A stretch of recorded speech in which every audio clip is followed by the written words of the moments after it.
I lost my platoon leader in May of '71. He got shot down and killed in May of '71, and we started getting real short.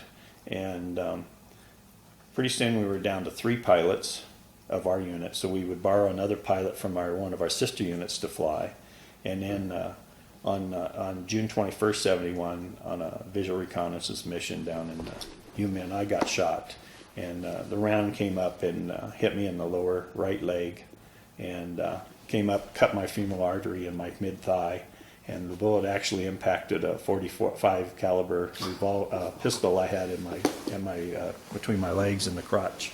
So that sort of put me out of commission for that time, and it was sort of interesting. As I said earlier, the OH-6 we flew with single pilot, and that day we had a new pilot that had been assigned to the unit, and he was flying with me as an observation flight, and he was my door gunner at that time.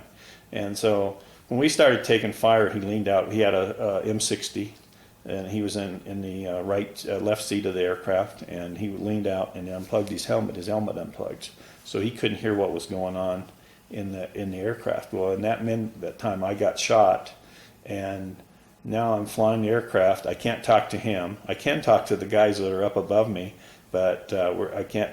He hasn't decided yet. I just remember when he looked over, his eyes, how big they got when he saw what had happened to me. Oh, and because I was bleeding, I mean, with my femoral artery cut in my thigh, every time my heart beat, it was throwing out a stream of blood about the size of my little finger, about 2 or 3 inches. And so I stuck my thumb in that hole and continued to fly. Finally, we figured out what was going on. After a while, he figured out what was going on. Finally, got plugged back in where he could talk to people.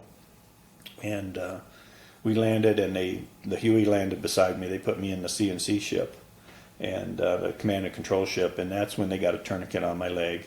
And we went back, and one of the Cobras climbed up and got on the emergency guard frequency, and asked for if there was any Medevac in the area. And there just happened to be one that was fairly close.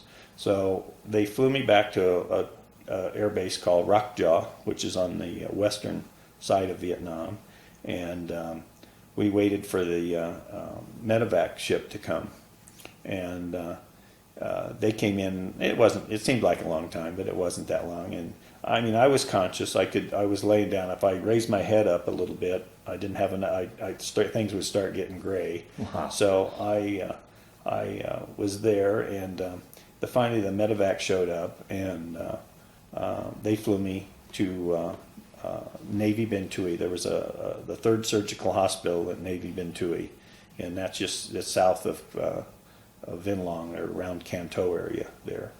So I got to the hospital, and they told me they probably might have to take away my leg, but this time it was, at the beginning it didn't hurt quite as bad, but as time went on it started hurting pretty good. So we did that, and I woke up and my right leg had been amputated above the knee, and what they told me that there was about 3 inches in behind my knee of the nerve, vein, and artery that had been destroyed. The bullet had destroyed that. So but anyway, the Medevac pilot, took me about 30 years, but I finally tracked him down. Oh, wow. And David Thompson, he lives in Enterprise, Alabama. He's actually married the emergency room nurse that was there at the hospital when I came.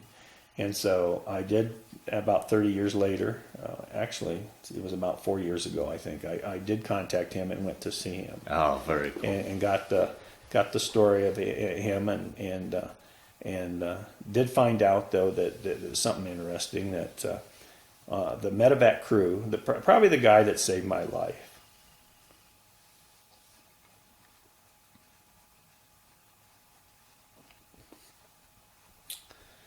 was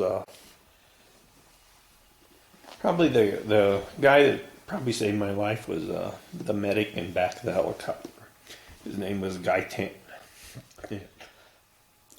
And Special Forces medic Guy Tan, and he got a scout needle in my arm, and evidently got some fluids going into me.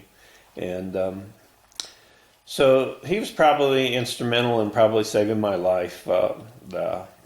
because I don't think the pilot, David Thompson, said when he looked back, he said when he first looked back, he didn't think I was going to make it. And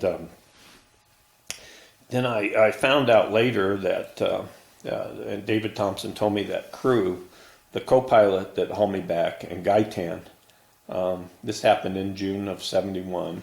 In October of 71, that crew, the co-pilot and David Thompson had left.